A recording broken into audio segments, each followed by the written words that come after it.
Gym போறவங்களுக்கு, gym போக start பண்ணதுக்கு அப்புறமா ஆக்னே வந்து ஸ்டார்ட் ஆகுது எஸ். அப்படின்னு. இந்த கண்டிஷன் எதனால சார்? இப்போ ஜிம்முக்கு போகும்போது அவங்க எக்ஸர்சைஸ் பண்ணும்போது நெறைய வேர்வை வரும் இல்லையா? வொர்க் அவுட் பண்ணும்போது. வேர்வை வரும்போது எப்பலாம் ஸ்வெட் கிளாண்ட்ஸ் வந்து ஸ்டிமுலேட் ஆகுதோ, அப்ப செபேஷியஸ் கிளாண்ட்ஸும் ஸ்டிமுலேட் ஆகும். ஆயில் செக்ரீட்டிங் கிளாண்ட்ஸும் ஸ்டிமுலேட் ஆகும். அப்போ ஆயில் நெறைய சுரக்கும். அகைன் ஆயில் அதிகமா சுரக்கும்போது அவங்களுக்கு ஆக்னி வரலாம், டாண்ட்ரஃப் அதிகமா வரலாம். அதனால தான் இப்போ ஜிம்முக்கு போயிட்டு வந்த உடனே, ஜிம் முடிச்ச உடனே வாஷ் பண்ணிறணும். ஹேரையும் வாஷ் பண்ணணும், உடம்பையும் வாஷ் பண்ணணும். இப்போ நெறைய ஜிம்லலாம் அங்கேயே அட்டாச்டு பாத்ரூம்ஸ் எல்லாம் இருக்கு. ஸோ அங்கேயே குளிச்சுட்டு வந்துரணும். இல்ல வீட்டுக்கு வந்த உடனே குளிக்கணும்.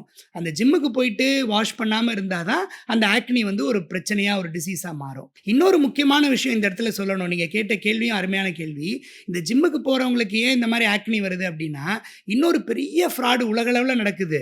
ட்ரை ஃபிட்ன்னு ஒரு மெட்டீரியல் வருது. Dry fit T shirt, dry fit gym குளோத்ஸ்ன்னே வருது. Dry fit pant, dry fit அந்த track suit, dry fit T shirts இப்படின்னு. இது ஒரு மிகப்பெரிய ஃப்ராட் இது. அது யூஸ் பண்ணவே கூடாது.